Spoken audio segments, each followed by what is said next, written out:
El pan no subió. 30 años horneando y nunca, jamás, la masa se había comportado así.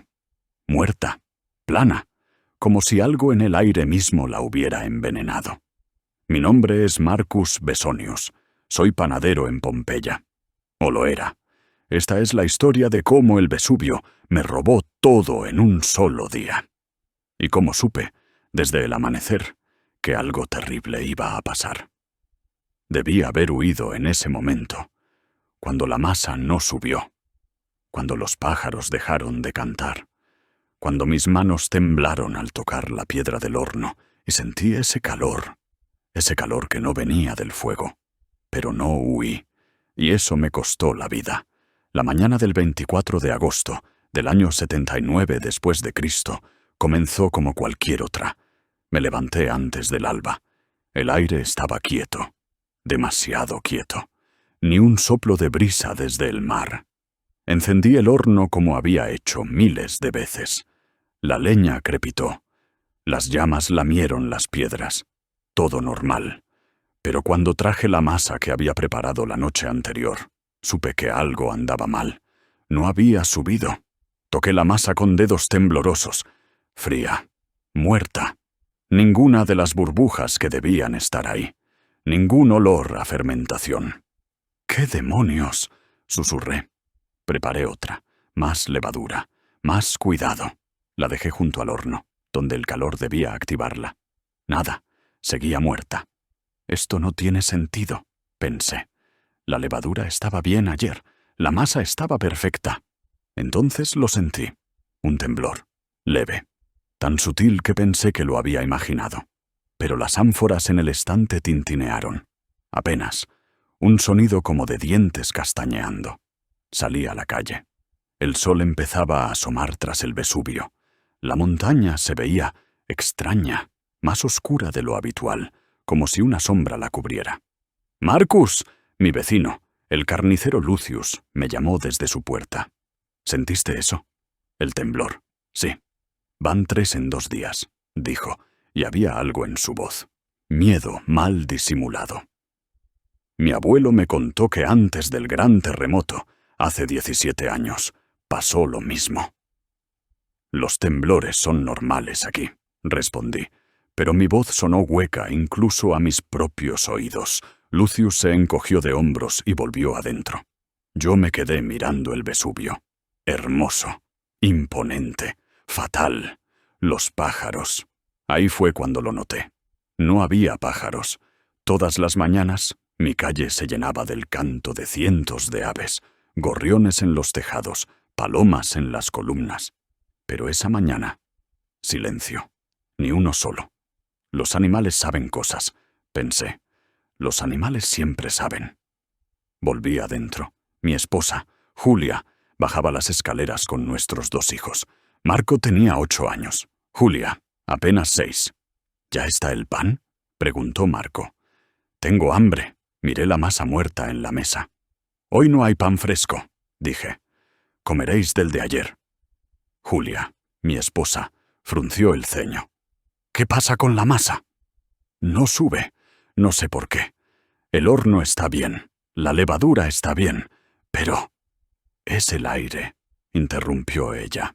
¿Lo sientes? Está... pesado. Tenía razón. El aire se sentía denso, difícil de respirar, como si hubiera menos de él. Son imaginaciones, mentí. El calor del verano, nada más. Pero no era imaginación. Y ambos lo sabíamos. A media mañana, el horno estaba tan caliente que no podía acercarme a más de 2 pasos sin que la piel me ardiera. Y yo no había añadido más leña. El calor venía de las piedras mismas, como si algo bajo tierra las estuviera cocinando. Toqué la pared del horno. La quemadura fue instantánea. El dolor explotó en mi palma como hierro candente. Grité y retiré la mano. La piel ya se había ampollado. ¡Maldición! Julia corrió con un trapo húmedo. ¿Qué has hecho? El horno. Está demasiado caliente. Mucho más de lo que debería. Nos miramos. Un entendimiento silencioso pasó entre nosotros. Algo andaba muy mal. Marcus, Su voz era apenas un susurro. Quizás deberíamos irnos. Hoy. Ahora. ¿Irnos? ¿A dónde? Todo lo que tenemos está aquí. Todo lo que tenemos, no importa si... No terminó la frase. No hizo falta. Pero yo era terco, orgulloso, estúpido. Son solo temblores, insistí. Pasan todo el tiempo. Reconstruiremos lo que sea necesario, como siempre. «¡Idiota!», me gritó una voz en mi cabeza. «¡Idiota cobarde!». Pero no escuché.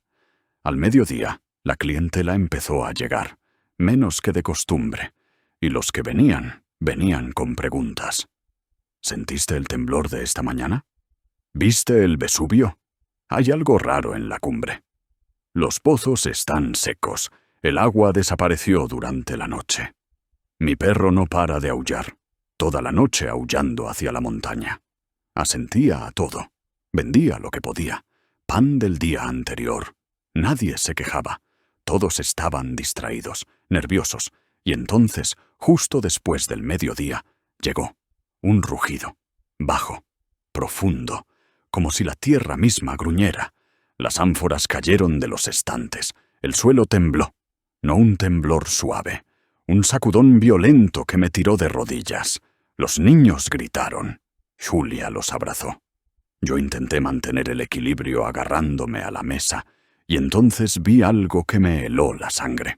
Por la puerta, a través del caos de gente corriendo en la calle, vi el Vesubio. La cima había explotado. Una columna de humo negro, más negro que la noche, ascendía hacia el cielo. Derecha, como un pino gigantesco. Subía y subía, expandiéndose en la cumbre hasta tapar el sol. «Dios mío», susurré. «¡Oh, dioses, no!». «Marcus», Julia gritó, «tenemos que salir. ¡Ahora!». Tenía razón, lo supe en ese instante. Pero mi cuerpo no respondía. Estaba paralizado, mirando esa columna imposible de humo que seguía creciendo, bloqueando la luz, convirtiendo el día en crepúsculo. «Papá», Marco tiraba de mi túnica. «Papá, tengo miedo». Eso me despertó. El miedo en los ojos de mi hijo. «¡Arriba!», ordené. «Todos arriba. Llevad lo que podáis cargar. Oro, joyas, comida. Nos vamos». «Ya». Corrimos, escaleras arriba. Mis manos temblaban mientras metía monedas en una bolsa. Julia lloraba mientras empaquetaba ropa. Los niños se aferraban el uno al otro. Y entonces empezó a caer. Al principio pensé que era nieve, copos blancos flotando desde arriba. Pero cuando uno cayó en mi brazo y lo toqué, estaba caliente. Era piedra, pequeñas piedras ligeras que caían del cielo como lluvia. «¡Piedra Pómez!», grité. «¡Cubríos la cabeza!». Salimos a la calle. El caos era total. Gente corriendo en todas direcciones, gritos, llanto, caballos desbocados y sobre todo eso, el rugido constante de la montaña. Un sonido que hacía vibrar los huesos. La piedra Pómez caía más y más densa.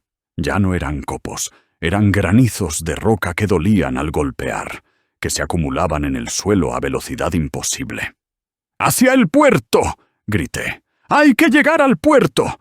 Corrimos. Julia llevaba a la pequeña Julia en brazos. Yo tiraba de Marco. La piedra nos golpeaba constantemente. La calle se estaba llenando. Ya había acumulación hasta el tobillo. Cada paso era más difícil. «Marcus, espera». Julia tropezó. Cayó. La pequeña Julia rodó por el suelo. Me giré. Ayudé a Julia a levantarse. Agarré a mi hija. Sus ojos estaban enormes de terror. «Todo va a estar bien, cariño», mentí. «Todo va a...». El rugido aumentó. Miré hacia arriba. La columna de humo había colapsado. Se venía abajo, como una ola negra cayendo del cielo. «¡Corre!», grité. «¡Corre o morimos!». Pero era tarde. Todos lo sabíamos. La ola de gas y ceniza nos alcanzaría en segundos. Apreté a mis hijos contra mí. Julia me abrazó. Y en ese último momento, mientras la oscuridad nos envolvía, mientras el calor imposible nos cocinaba vivos, lo único que pensé fue: Debí haber huido cuando el pan no subió. El calor fue primero, un calor que evaporó el aire de mis pulmones. Intenté respirar y solo tragué fuego. Mis ojos hirvieron en sus cuencas. Y después, nada. Marcus Besonius murió a las 13:00 del 24 de agosto del año 79 de Cristo. No solo. Murió abrazando a su esposa y a sus 2 hijos. Los arqueólogos los encontraron en el año 1863. Una familia perfectamente preservada por la ceniza. Congelados en un abrazo final. Su panadería también sobrevivió. El horno estaba intacto. Y en la mesa, aún hoy visible, está la masa que nunca subió. El último pan que Marcus intentó hacer. El Vesubio mató a más de 20.000 personas ese día.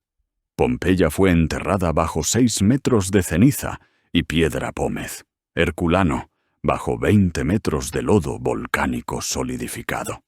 Pero lo más terrible no fue la erupción en sí. Fue que hubo señales. Días, quizás semanas de señales. Temblores, animales huyendo, pozos secos, pan que no subía. Y nadie huyó hasta que fue tarde. Porque los humanos somos así. Nos aferramos a lo que conocemos, a nuestras casas, nuestros negocios, nuestras vidas. Incluso cuando la montaña misma nos grita que corramos. Marcus lo supo. Desde la mañana supo que debía irse, pero el miedo a perderlo todo lo mantuvo en su lugar. Y al final lo perdió todo de todas formas. Han pasado 1945 años desde ese día.